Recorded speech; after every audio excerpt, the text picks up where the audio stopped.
Hey, everybody. Welcome back to The Road. I have two fine gentlemen with me. One that you see on here a lot, Paul Fontaine. What's going on? I'm doing great. And then someone who you see randomly on this channel, Larry. When did John and I have you on our podcast to Oh talk about wow, Ron Simmons? wow! That had to be like 2 years ago now. That was before we moved over to Oh F4W. yeah. That was probably you were definitely on Blue Wire, Yeah. and I think it was right around the time when the Fight Game Facebook page started to really heat up a little bit. So yeah. Back then, So to good time. refresh people's memories, John and I were going over WCW 92 timeframe, and Larry had actually been in person to see Ron Simmons win the world title. So that's why he came on and we talked about that moment. Oh yeah. One of the best moments of my young life watching wrestling. Been a wrestling fan my whole life. Was born in '80, so that whole childhood, every month WWF or WCW was here in NWA. So man, some great memories growing up watching wrestling. Yeah, you got to see a lot of good stuff. All right, so what are we going to do here today? We are going to talk about WrestleMania. So we are post Royal Rumble. We are post Elimination Chamber. All of the pathways to matches. There are a couple that are out there, and we'll talk about them. But it seems like a lot of the big stuff is in planned. It's ready to go, and we have a pretty good idea. But I wanted to ask you guys first, which is this discussion I think a lot of people are having around WrestleMania. Is Dave wrote that Reigns and Rhodes is going to headline night 2. And that begs the question, well, what is big enough to main event night 1? And Larry, I'm going to let you go first. Out of what we currently know is happening, and I think we can at least suggest the Usos versus Sammy and Kevin Owens, even though that story seems to be a little further than I would have thought as far as how they're going to get there. But let's just assume that something with those four guys is going to happen. What would you main event the first night of WrestleMania with? If I had to, it would definitely be that. If you look at the way they've been doing these 2 night WrestleManias the last few years, you started off with Sasha Banks and Naomi. I think was the first big match where you felt like these two women could main event night 1. It was a last minute type decision, but I really thought that was a great way to close that night. Wait, Bianca, right? Bianca, excuse me, who did I say? Yeah, Naomi. Yeah, well, Lord. Bianca, there was two in my mind. Bianca and Sasha, that match was big enough to carry that night. It lived up to the billing in the ring. It really set the fans home happy. Oh no, fans of those particular talent. But I also thought for that type of main event, it has to be something with some substance to it. Yeah. Last year, you had Steve Austin coming back. I mean, you didn't need nothing else. That was great. One night show where fully encompassing everything that happened. I thought it gave you a great beginning, middle, and end, and that was a good way to cap that show. So now this year, Roman's going to close night 2. I think it even will play into night 2 to have the Sammy Kevin story in night 1 and really send those fans who bought a ticket to that particular show home extremely happy, and still maybe you even do something on that show to bridge night 2 to make those fans feel like they're still part of the magic as well. That is absolutely the best reason for me because if what has been driving WWE throughout this entire, last quarter or whatever, this Bloodline and Sammy story, we didn't get to see Sammy and Roman. There are some people who are still frustrated about that. John and I on the Fight Game podcast kind of explained, how we looked at it. But in this scenario, you kind of do get, you do make those fans, you appease them a little bit because that is the big part of night 1, which then could bleed into night 2. And if you create a little bit of cliffhanger, those who watch a lot of good television, cliffhangers can be useful, and you do bridge night 1 and night 2. I think that could be very, very smart because from what I remember last year, now correct me if I'm wrong, but a lot of people were really happy with night 1 of WrestleMania, and then people were not as happy with night 2 of WrestleMania. So if you balance those shows out a little bit more and have some connective tissue, maybe you get a much better overall feel about the 2-night thing. So I think that's actually a really good idea. Paul, what do you think? I'd like to, just to make for a better, discussion / podcast, you come up with something different. But I think that what Larry said makes like way too much sense. In a perfect world, and equality or whatever you want to say, you might try to have had a women's match hot enough that it could headline WrestleMania. But I think if they did that right now with either Bianca and Asuka or Charlotte and Rhea, the fans would reject it, and it would not be good for anybody, and that wouldn't be fair to the women involved. And not that they couldn't headline WrestleMania with any of those 4 women if they had been given a storyline and been given the type of build to lead up to it. And I'd even throw Becky and Ronda in there as well. That whatever they're going to be doing. And again, I think if you asked 6 months ago or a year ago, I think people would have assumed Becky and Ronda were going to headline night 1. So, but I can't fault WWE if the plan is to do this tag team match, because that's what the fans are interested in. And the fans that bought tickets to see WrestleMania, if they're going to both nights, it's nice for them to see something involving the bloodline both nights, which is the storyline, like you said, Garrett, that's driving things. So yeah, I think that's what they should do, and I assume that's what they're going to do. So just for discussion points, let's say they do want to do what you said, Paul, which is let's heat up one of these women's programs enough so that if we need to adjust, we can make that the main event. Because I think the thing that you would worry about is if you put, and this is why if the Usos and Kevin Owens and Sammy don't main event, they got to be early in the evening, because if it's the semi-main, then people are I don't know if they'll walk out on the main event, but it'll just make the main event, it'll probably hurt the crowd a little bit. But let's say, so we know for sure we have Charlotte and Rhea, and we'll go into this match in a little bit. And we know for sure that we have Bianca and Asuka. Now, those 2 matches and the Roman and Cody match are the only matches so far that WWE has actually created a graphic for. So those are the 3 that are happening, we know 100% right now. But add those 2 matches plus what you were saying, whatever is going on with Ronda and Shayna and Becky and Lita and maybe Trish, we don't know exactly what their plans are, but we can assume, if we had to choose, which program would you like to see be the biggest out of the 3 to possibly be a main event? Larry, do you have any thoughts on that? I mean, I love Asuka. I love Bianca. Don't get me wrong. I like both of their talents are great. But I just think at this point, Rhea has been such a focus that it would tell such a better story. Now, I know a lot of people, Charlotte Flair is a very polarizing figure, but you know what I mean? I just think if it's already established that she is the SmackDown Women's Champion, she one of their best stalwart players, she one of their all-stars that they like to put out there. She hasn't had that main event. You know what I mean? She got inserted into that 3-way a few years back. But this would be a crowning moment for Rhea to get, and it's a heel, you know what I mean? So you can look at that as, do you want to close a show with a heel? Which is why I wouldn't do it. But it's WrestleMania. It's your biggest show of the year. I feel like it should be the culmination of big time storylines, 1, or 2, setting up for the future. What is my next chapter? What am I going to do in the spring?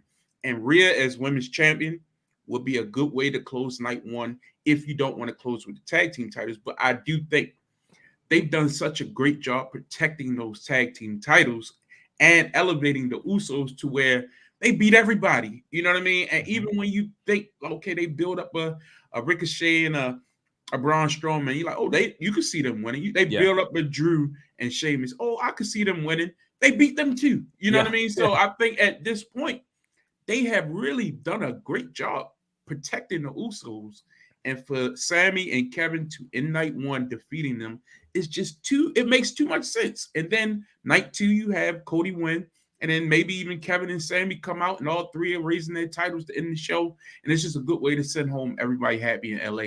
I think that just makes too much sense. But I'm not taking anything away from the women and saying that they shouldn't be featured as equally. But I think it's very rare that you have a tag team feud or tag team scenario that can main event. And I think that's a great thing for wrestling. And for people who are like, oh, it's WrestleMania, it's got to be a one-on-one or something.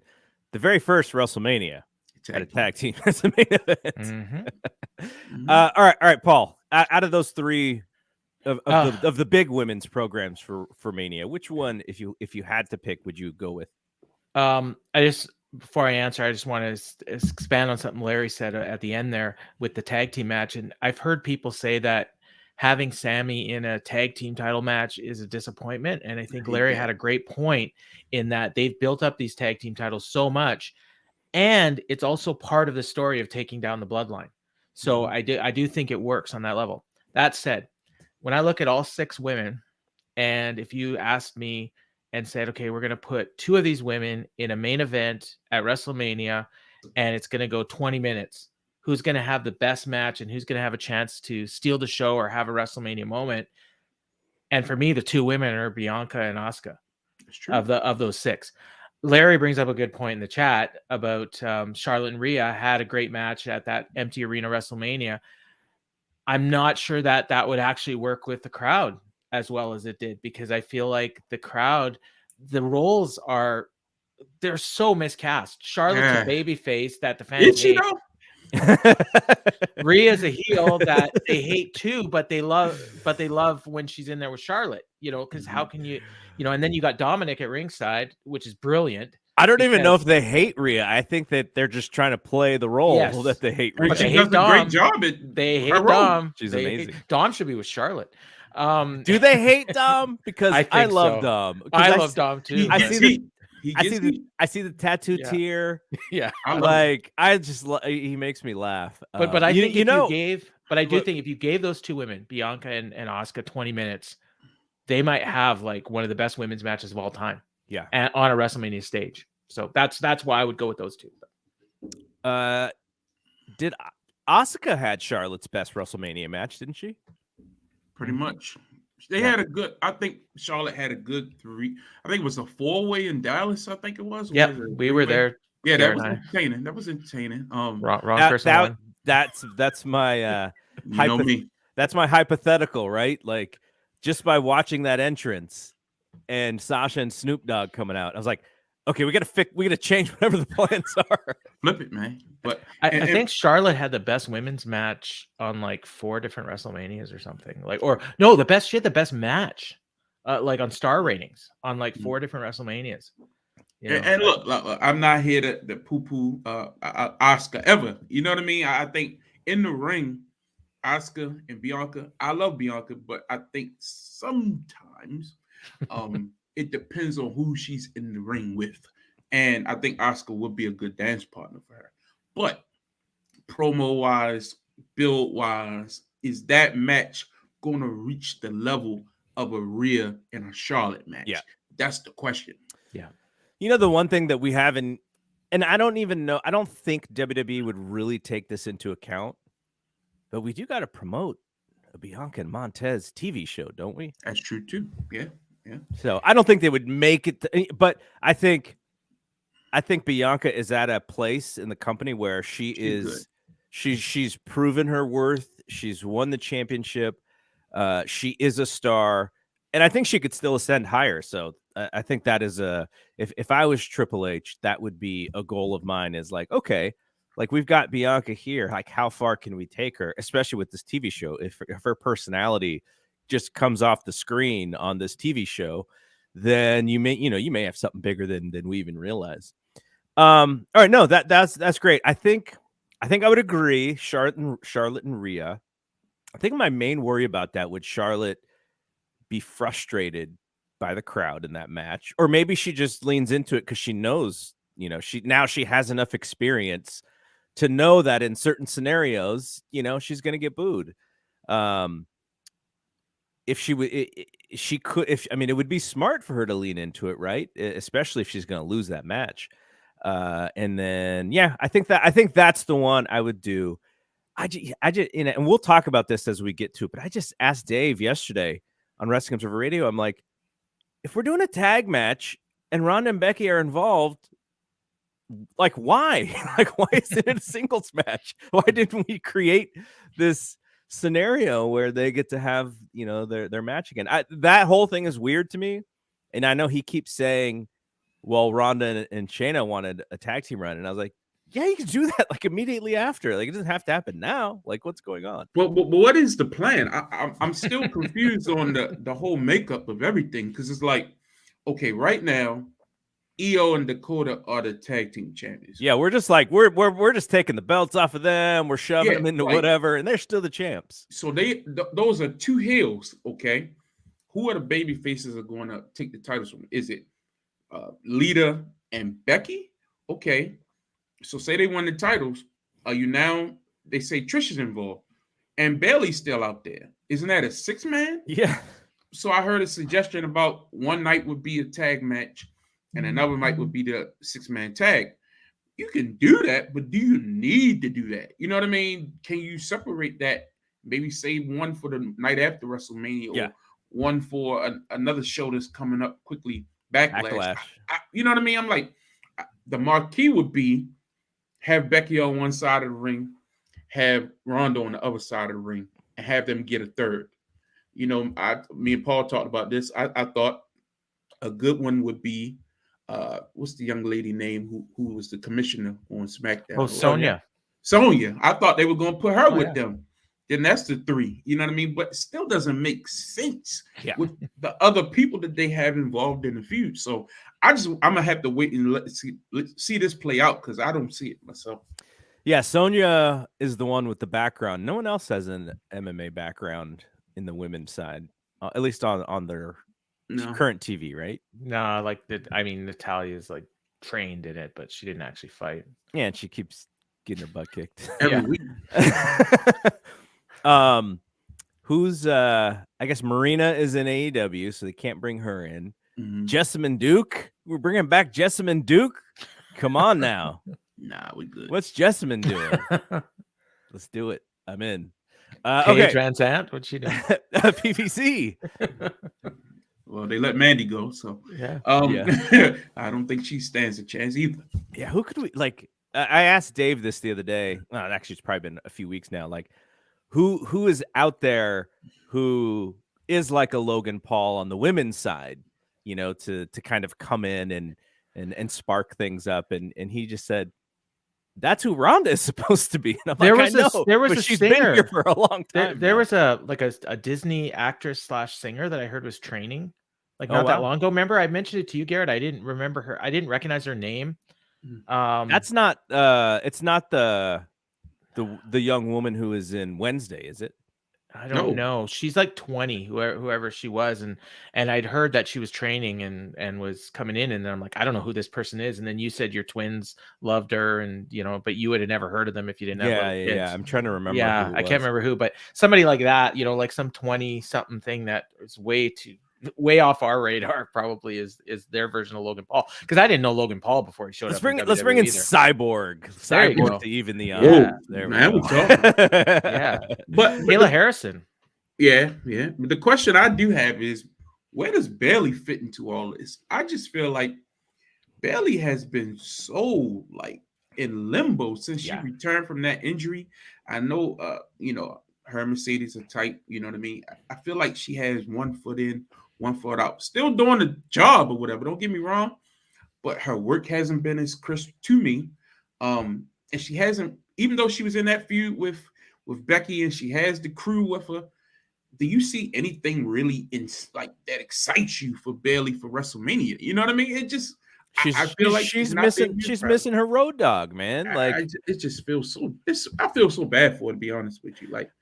Man, probably a ding dong hello segment. Well, okay, so here, I like taking it this way, because we don't only have to talk about certain things that happen on WrestleMania. We can talk about what's going on in the wrestling world, but we did see Bayley at the New Japan show, Mhm. kind of hanging out, leading cheers, Mhm. inconspicuously, though some people caught her on camera.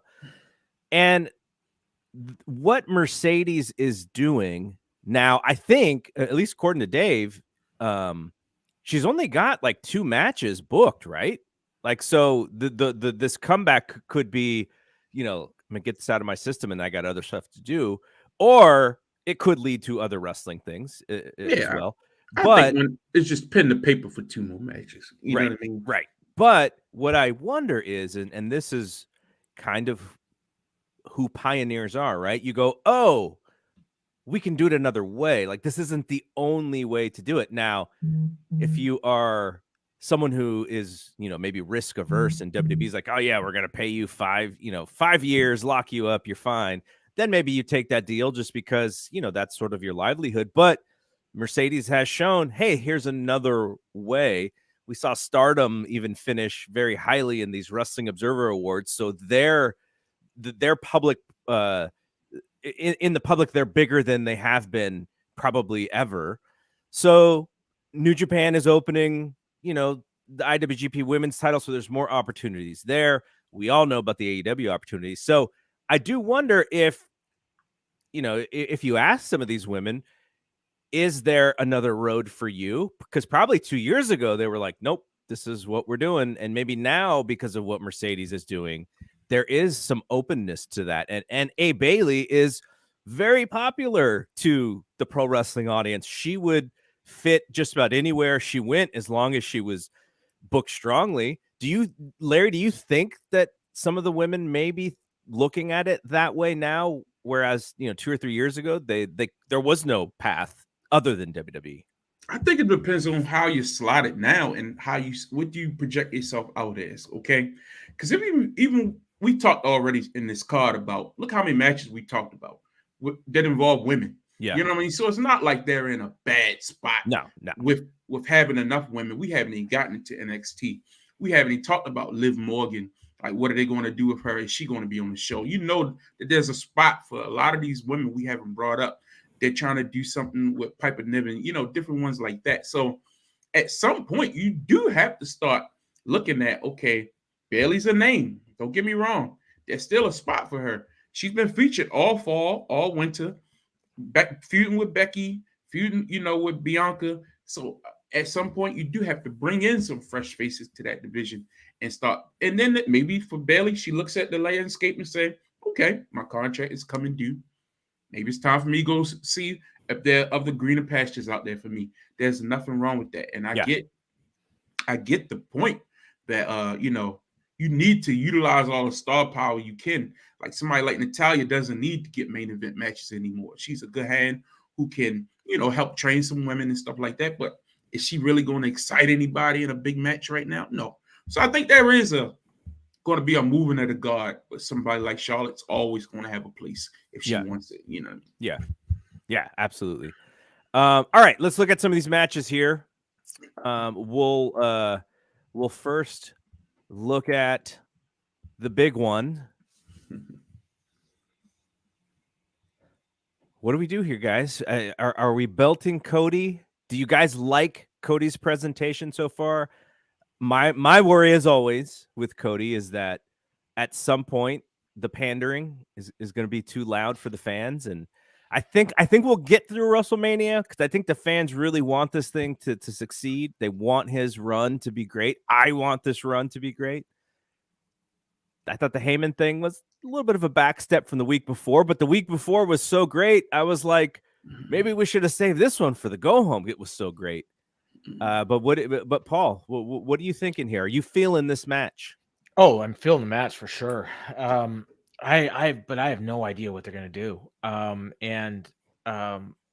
Like, part of me thinks, and I know our friend John Muse, thinks that WWE is dead set on getting Roman Reigns to 1,000 days and maybe beyond, which that would be Memorial Day weekend is when he hits 1,000 days. He's gonna drop it at Double or Nothing. No, I think he's going to drop it in Saudi Mania. But if they do it that weekend, but I don't think they're going to do it that weekend. Somebody gave me a real good reason why they won't. But no, I I actually do think that Roman's going to retain, and I'm not sure. Wow. Yeah, and I'm not sure. Like, I think Cody's going to be the one to take the belt from him. I just don't think it's happening at WrestleMania. Okay. And so what you talk about whether the fans are going to stick with him, it's very how they do it is going to be so key. So If okay, Roman so just beats let's him- go back to what you Yeah. just said. Sure, Okay. yeah. Now, my read on that, if Roman wins like he won against Sammy or like he won against KO, I do wonder if the fans would just be very upset. It's almost like, you know, we're okay. We're waiting. Now this is what we feel the peak is. And then if they don't get what it is, then it feels like, you know, Vince McMahon's WWE in a sense, rather than Triple H's WWE. But I don't know. I could be misreading that completely, but that's what it would feel like to me. I feel like they might do some sort of a disputed finish, you know, like to where we're not even sure who the champion is when the show's over, which is a really crappy way to end WrestleMania. You want them to dusty finish in Cody's I WrestleMania do not match. want them to do that. I'm just trying to figure out how they're going to get where I think they're going. Like in my mind, I just can't picture Cody coming out on the Raw after WrestleMania with the WWE Championship. I can't picture it in my head. I'd love to see it. Maybe it's because I've been watching this company for so long. All right, Larry, I know you have thoughts. Come on, man. There is no way in any scenario that Cody Rhodes doesn't walk out of LA as the World Heavyweight Champion. It's not possible. It's not happening. Look, anything can happen. Don't get me wrong. But logically, strategically, if Roman was going to retain, he would have lost. Look, it's just not happening. Okay, here's two schools of thought. Okay, the only way I see them having Roman beat Cody is on the most petty reason I can think of, and that would be, let's go back to WrestleMania 31 in San Francisco, where Triple H beat Sting. Okay, and the war was won, and you know. Triple H had to stand tall over Sting, and they say WWF beats WCW again. That type of deal. If Cody is the embodiment of what AEW is, right, and Roman beats him to show that, look, we took one of your guys. He came here. He thought he was going to be the man, and we humbled him again. And, of course, later you can have Cody fight for revenge.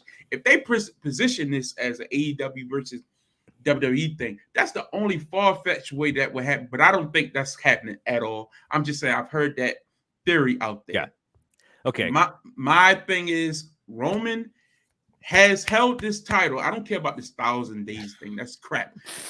Roman has held this title for long enough. You have to make a babyface. Cody is right there on a silver platter. I don't think he's going to annoy fans that much, and if he does, guess what? You can turn him heel because he's just as good as a heel as he is as a babyface, even better in my opinion. And then guess who you can feud him with? Sami Zayn. Like it's so many options at your disposal. If you get the title on him, he should have a nice, good run, and then I would flip him heel and have an even longer run. That's what I would do. So I want to go back to what you said about this AEW versus WWE war outcome. Now, the best recruiting tool exactly is if Cody wins this title, right? You got Omega and all these people are watching right now. If you are really trying to kill AEW, now I do not want to see this happen. AEW being around has been the best thing for WWE. Yeah. But if they really wanted to take a shot, having Cody win this match is the best recruiting tool to say, hey, Kenny Omega, look what we just did with your boy. Though I don't know if they're boys. We'll see about that. What did Cody call it? Or Kenny called it the Codyverse? Isn't that what he said in that interview with you guys? And now the Codyverse is the WWE universe. Yeah. That's the whole point. That's amazing. Yeah.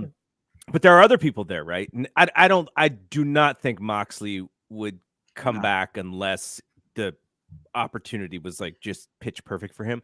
But there are other people who, you know, you're looking at MJF, and MJF is probably already sold on what WWE could do for him. Maybe you don't need to sell him, but on this younger talent who they've been able to build up, who WWE could look at someone like Jungle Boy and go, we can do Jungle Boy better than they can do Jungle Boy. Like just those type of things, because who's influential with that locker room? Cody was influential.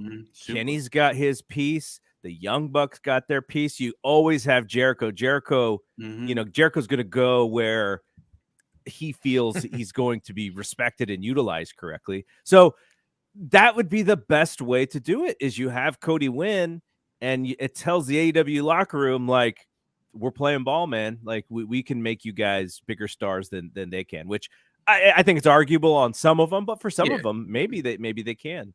So, all right, we're going to have, we still got 5 weeks until WrestleMania. We're going to talk about this match ad nauseum. Right now, we'll do some quick ones because I want to get through the rest of these. But right now, we'll do 30 seconds. Larry, who wins? Rhea. I think they open the show with this on night 1. I think it'll be a good, maybe night 2. Either way, I think Rhea has done a good job developing her character, coming back from where she was a couple of years ago when we all thought that Charlotte killed her dead in the war. All right, Paul. Rhea 100%. It has to be, because it's Triple H's plan. When Charlotte won the NXT title, this is like the culmination of all that. Let it play out. Yeah. Oh my God. All right, Paul. Bianca or Asuka? Oh, gotta be Bianca. She, especially with that, I forgot about that reality series coming out, but it's got to be Bianca, and she's the face of that Raw Women's division for sure. Larry? Asuka gotta win. I think we get 4 new champions on WrestleMania weekend. Wow! And I think Asuka wins this match. I think it sets her up as the new stalwart for the division again. And Bianca can always get a return match later on. Yeah, that it would be interesting as a way to also get Bianca over to SmackDown too, if you wanted to do that. Good point. Draft coming up. I would prefer Bianca to win, just because I just see like further stardom in her, and but Asuka's great too. If you're telling me Asuka's gonna win the title, like, I can't complain. She's amazing. All right, let's look at some of this other stuff that is kind of undecided so far, and I wanted to get your thoughts on whether some of this is, if we should be thinking this is where things are going, or if they're going to swerve us. And I think the first one is absolutely Brock and Omos, right? Oh, God, help me. Like when I saw that thing, I was like, oh, Vince is back. Like this is telling us. I've seen some other stuff though where they just think that this is the right way to go with Brock right now. But what do you guys think? Larry, do you think that we're going to see Brock and Omos, or is this kind of a little bit of a fake out to get to something different? It just came out of nowhere. Like, it just in a random backstage walk-up promo with MVP. Oh, yeah, we're challenging Brock next week. Like, and no resolution to the Lashley thing, and just going to break them off like that. I don't see it. I think it's a good way to have Brock get a win and just move on with life, but I don't see this being even the match. So for right now, I'm not buying it. I think they're going to have some type of confrontation on TV, and it'll build something else. That's what I'm hoping. But David reporting it, so who do I know? Gunther, or do you think Gunther is Drew? I think Gunther and Drew. I think that's okay. Like set in stone. So, but who else could be out there for Brock, you think? I thought it was Lashley. I still don't see where this Bray Wyatt thing came from. 3-way? So Brian Alvarez had an idea that I love. I don't know how you get there, but Bobby and Brock teaming up against Bray and Uncle Howdy. Like, it's so ludicrous, but it could be kind of perversely. How do you protect fun. Bray in that match, though? You don't. But isn't that part of this whole thing, though? That Bray gets so much attention on SmackDown. Like, so I watched SmackDown this morning, and I saw the Firefly Funhouse segment, and it gave me PTSD from when WWE was bad, and I wasn't a fan of it. And I'm like, no, I don't want to see this, because it reminds me of a time where I wasn't really digging their television. and I'm really digging their television now. So I don't know. Do you guys dig that the Bray stuff at all? I enjoyed the thing last night, but I'm not going to pretend it was good. I enjoyed it because I was watching it and I was just amazed that it made television. I was wondering what kind of hallucinogenics Bray Wyatt came up with before he did the segment, and I couldn't take my eyes off of it. So I enjoyed myself watching it, but I didn't even think about what you said. But you're totally right. Like it totally is a flashback to, that John Cena thing. At WrestleMania, the closed one. But I just I'd like Bobby and Brock ripping up puppets and like suplexing Uncle Howdy out of his boots and campiness stuff would like be that. fun for Yeah, sure. but I'm with Larry though. Like I can't imagine I just can't picture Brock and Omos having a match at WrestleMania. Is it possible that they came to Brock with the Bray idea and he's like, F no, I know what's gonna happen here. And they're like, okay, what do you want to do? And he's like, that big guy. I mean, I don't know. I just assumed when I saw Brock lose that match at Elimination Chamber, I was like, oh, he doesn't want to work with Bray. This is the same guy that refused to work with Jinder, and so they had to bring AJ. Maybe AJ's coming back, and this is like a fake out. Oh, I forgot about AJ. Yeah. And see, this is the thing for me. I'm one of those fans. I watch wrestling. Don't get me wrong. I watch everything, but I realize that everything is not for me. Yeah, you know what I mean. So absolutely. I can watch and pick apart anything. If you want to talk about it, we can destroy it. Yeah, but that's from my perspective. I'm not going to enjoy half the stuff everybody enjoys. I don't enjoy the Bray stuff, but there are plenty of people who I talk to. They get a kick out of that stuff. They watch TV shows I don't watch. I've never watched one episode of South Park.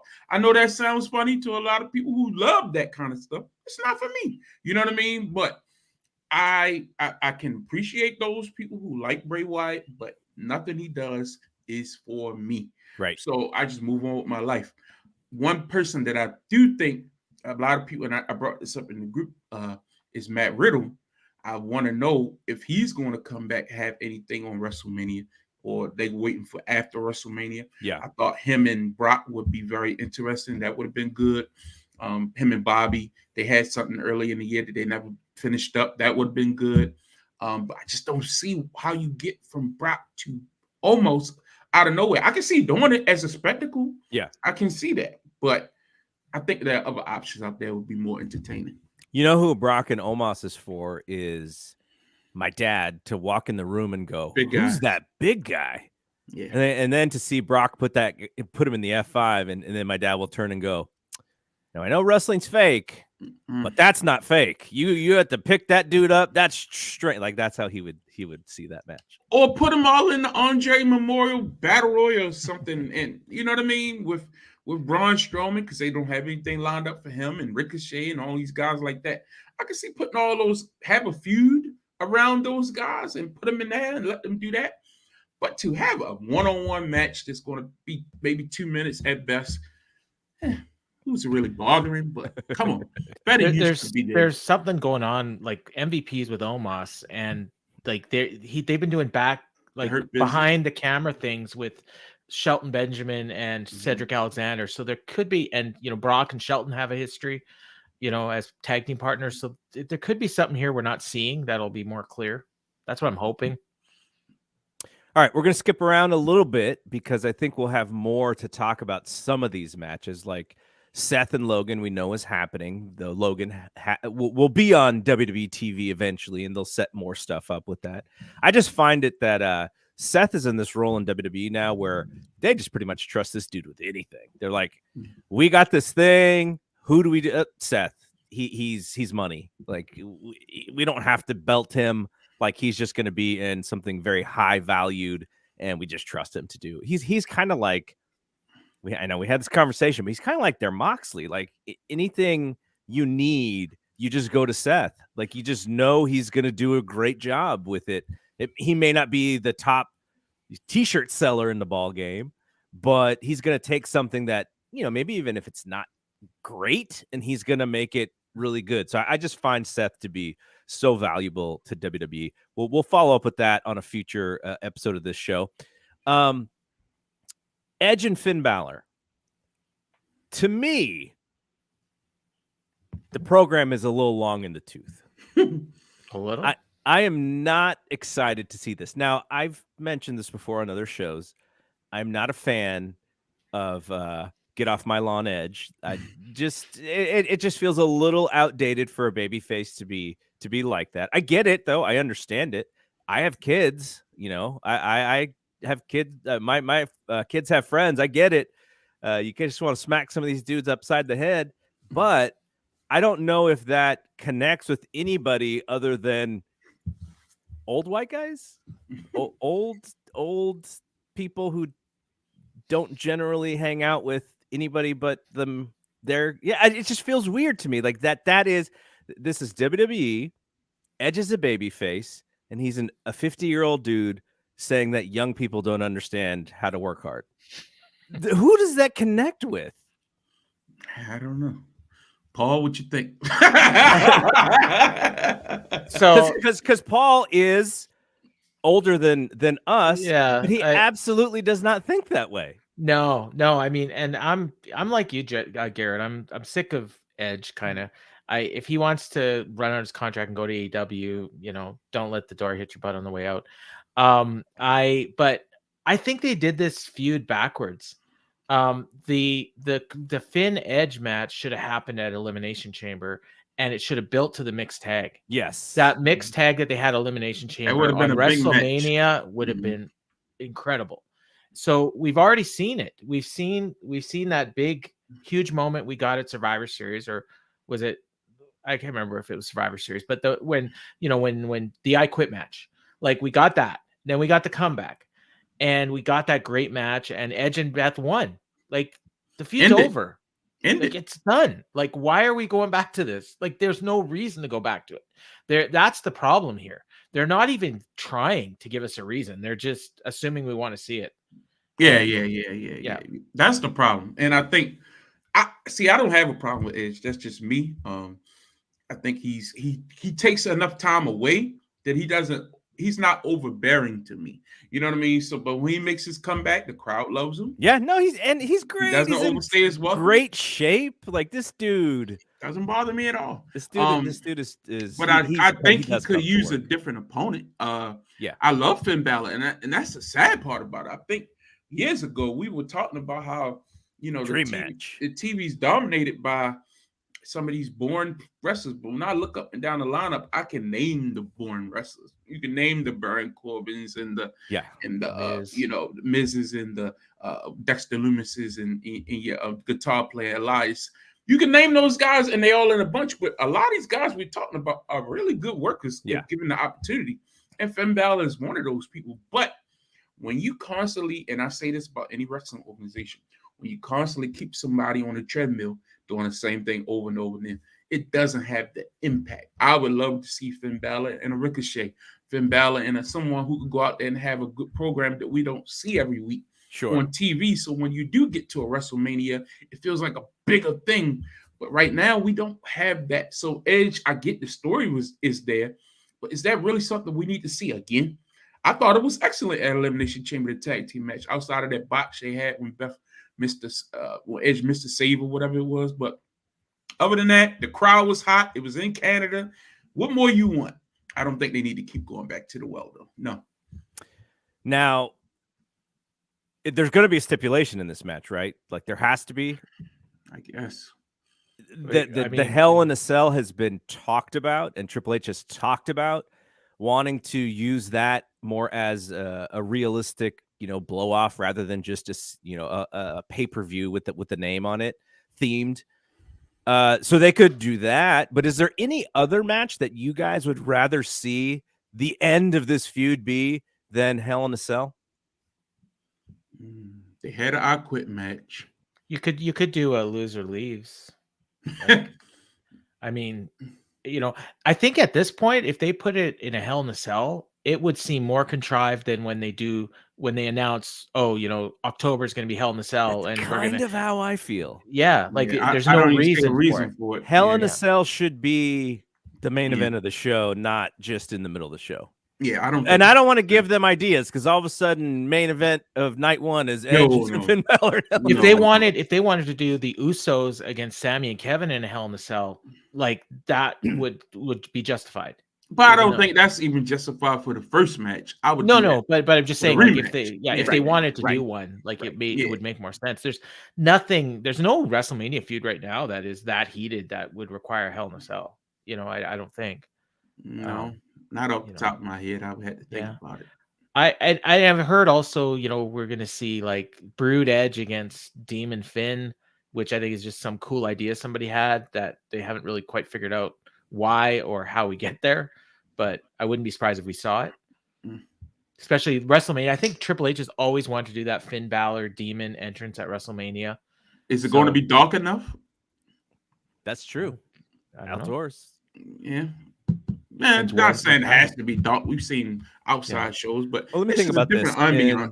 In April, will we have pushed the clocks forward by April? Yes. Spring forward. Yeah. So then they would have to make that late in the show for it to even be a hint of darkness. Be 7:00 on the East Coast, right? So 10. Yeah, because when you all had Mania out there in San Francisco, when did it get dark around? Like later? It got dark right around, I want to say, the Taker match. That's when I remember it being like as the sun was coming down, I felt like it was the Undertaker match. But that was also a pretty long show. These shows, 2 nights, was normally shorter, 3 hours, 3.5 hours. Yeah. Like by 8:30 Pacific time, they could be done, and then it'll be dark by 8:30, but it'll just start getting dark. Yeah, well, that by at 7:45. That point, we don't need it. Yeah.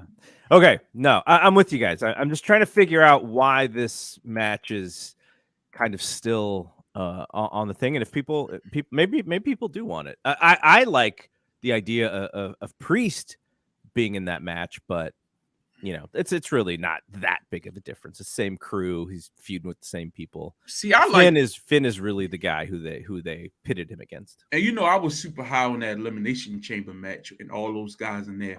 I want to see some of those guys mix it up. You know what I mean? You got your Damian Priest, you got your big fella, Jonah Reed. Jonah Reed. What's the name? What's the name? Bronson Reed. What? Yeah. Jonah Rock. Wow. Like, do something with those guys. I mean, they look good. Okay, here's an idea. What if they were like, hey, all of the people who lost the Elimination Chamber match, let's put them in a ladder match of some sort, and then because then you could take advantage of Montez again in a great way.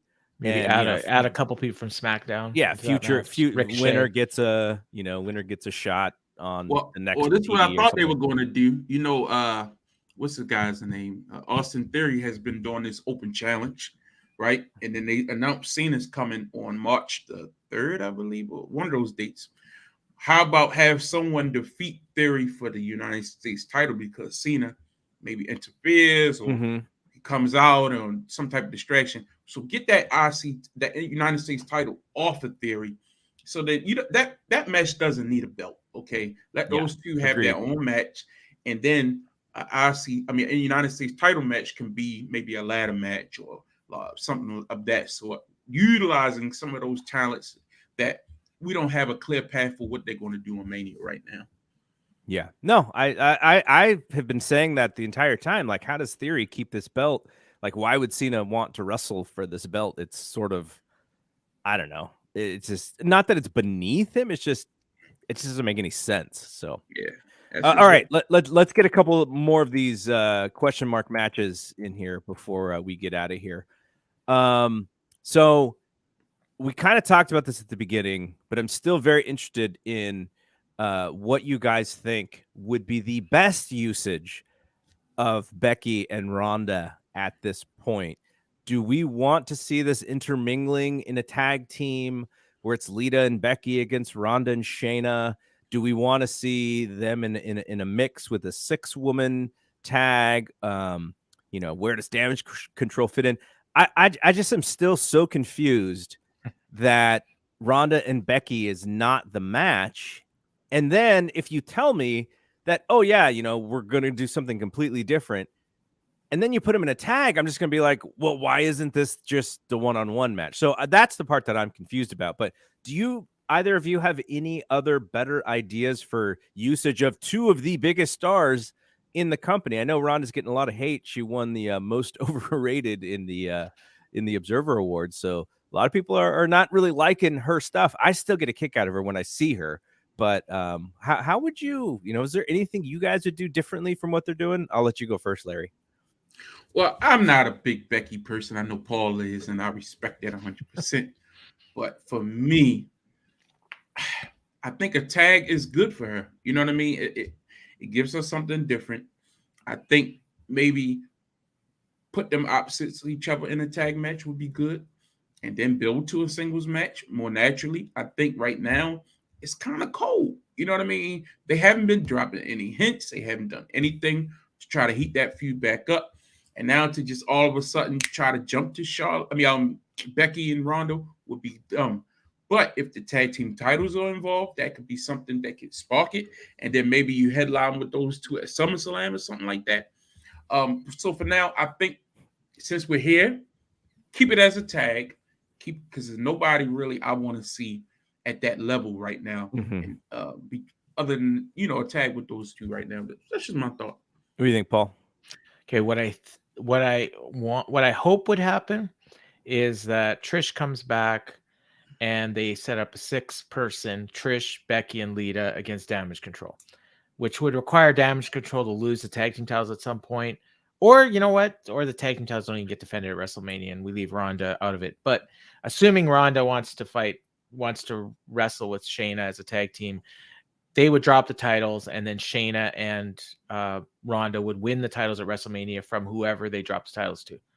What I think is going to happen is, I think Trish is going to return, and she's going to turn on Lita and Becky and tag up with Bayley against Trish and against Lita and Becky. And then we would have Damage Control against Ronda and Shayna in another match. Okay. Trish would be a heel? That's interesting, but that's my question. How I have no idea, but I heard that somewhere, and I don't know how you boo Trish. I mean, she could kind of do the whole mom thing, like Becky is kind of doing, like a Karen, she could, I don't think people are. We already have a Karen with Chelsea. Yeah, I know. We got that too, right? But yeah, I'd heard that somewhere that was what they were gonna do, because these four want to have a match with each other, and and that's it's either that or you turn Lita, and I think Lita would probably work better, but it just wouldn't really make sense given that she saved her a couple times already. But that's numbers just don't add up. Paul, you're trying to break up Team Bestie? I'm not saying I don't want that to happen. I already told you what I want to happen. It's just what I think they're gonna do, and I hope I'm wrong. I'd love to be wrong. Well, is it odd that they keep alluding to the fact that, the last time Lita and Becky were together, they weren't close or whatever like that? Yeah. So maybe Lita and Trish can be a team. Maybe Becky needs to go get another partner. Yeah. And they do some type of triple threat tag team match with Ronda and Shayna. But who would Becky's partner be? I don't know.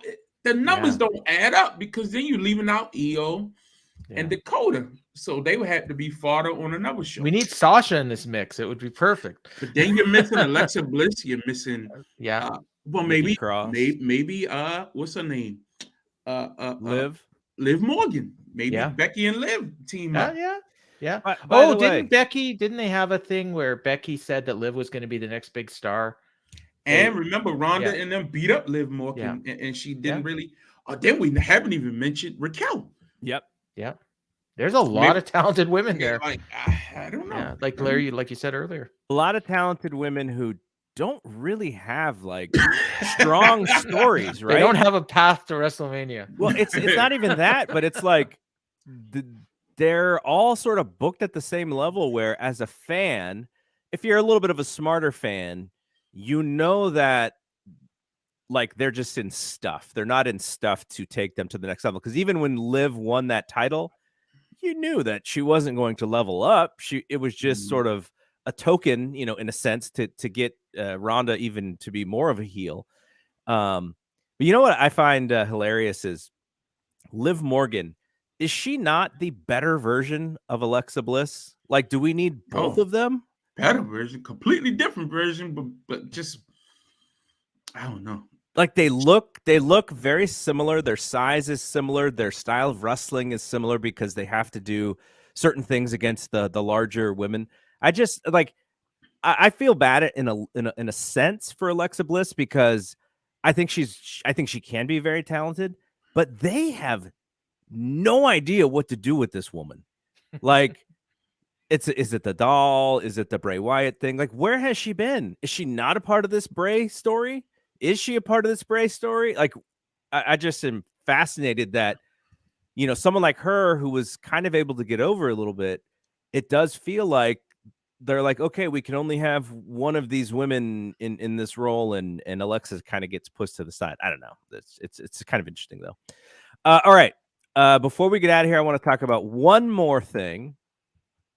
One of my favorite things on WWE, and this is one of those things where if you're a hardcore AEW fan, you probably don't really enjoy it as much as somebody who has been watching WWE for a long time. But Ray and Dom, I'm wondering what is going to pop Ray to finally take a shot at Dom. Is Dom going to have to like crack on his own mom? Like what is going to like, because last night on SmackDown, Dom was in Ray's face. He was pushing him. He was pie facing him. He stuck his head right in Ray's face. And Ray he wanted to, but he just couldn't. And we had the segment with him and gosh, what's the other guy's name with Ray in the back talking about Dom? I'm lost. This was on SmackDown? It's on SmackDown. They exchanged the masks, remember? Oh, yeah. Santos. Yeah. And Santos is like, Ray, don't worry about it. And Ray's like, I got to worry about it. It's my son. So this is not to be taken seriously, which is kind of the key. Like there's shtick in this. There is gaga in this, but it's done so well that it is entertaining. And they're just building up for Ray to finally punch his son, and the crowd is going to go crazy. Like that's what this is built for. But I'm just wondering, what is it going to take? And somebody in our Discord said he's going to degrade his mother in a way and somehow bring this back to sort of the Eddie thing. And I was like, no, let's not bring Eddie's name back in. We don't need to make money off of Eddie's name. But that did make me think, like, is he going to be degrading his mother at some point for Ray to really pop off on him? Go ahead, Paul. You could do it in a way where you don't actually use Eddie's name and you say, like, you're not even my dad. I watched WWE growing up. I know who my dad is. And the fans would be chanting, Eddie, Eddie, Eddie. And I'm the real Latino Heat. And I take that from my dad. You're not my dad. And then he could just throw in some line, and then maybe mom should find a real man, like she did 25 years ago. And then he just pops off, I thought he kind of did that at the beginning of the feud, didn't he?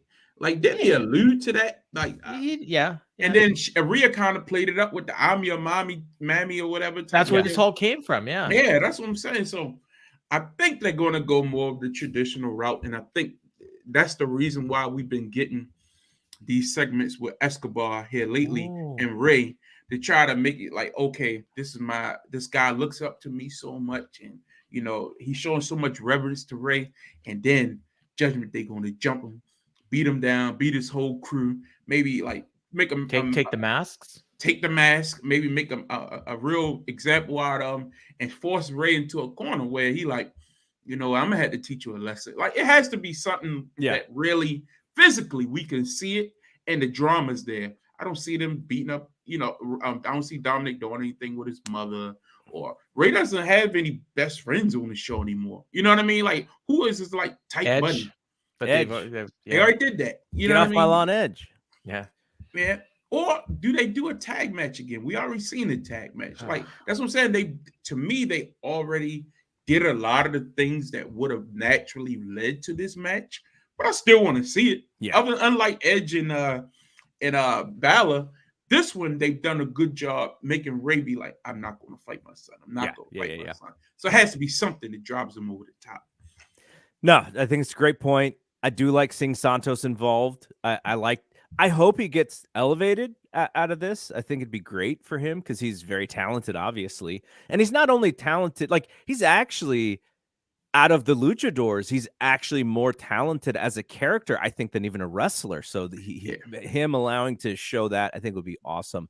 But fellas, we like to keep this at right about an hour. So I'm gonna shut this down. We still have so many things that we could have gone into that I will definitely save for next week, especially this Bray Wyatt stuff, which I'm so confused. Hopefully we'll know more next week. I still want to do this show next week. It's going to be a little harder because of all the stuff with AEW next week, because I'm going to be in town in San Francisco watching 3 AEW shows essentially. So I'll figure out what I want to do with this show. Hopefully I can do it Saturday, but we'll see. But anyways, thank you, Paul and Larry. Larry, do you want to talk a little bit about the stuff that you do off the side in case people are interested? Oh man, if you all ever want to look at some good content for reality TV, especially Survivor, the new season starts this Wednesday night. If you're a Survivor fan, contributor Rob has a podcast. Rob Sestanuno was a contestant on Survivor to Amazon years ago, started a podcasting network, and is the #1 podcasting network for reality TV, such as Big Brother, Survivor, Amazing Race. Does he have a challenge show? Yeah, challenge show. Who hosts this challenge show? Ali Lasher, and it's a gentleman by the name of, oh my God, his name is escaping me. Matt, I think it's Scott or something like that. Okay. Either way, they have a good show. And then he does post-show recap shows as well. You ever heard of post-show recaps? They do everything from Atlanta. They do shows. Any show that comes out, they have a show for it. They just started the new Snowfall show this week. Anyway, good content, always involved with that kind of community.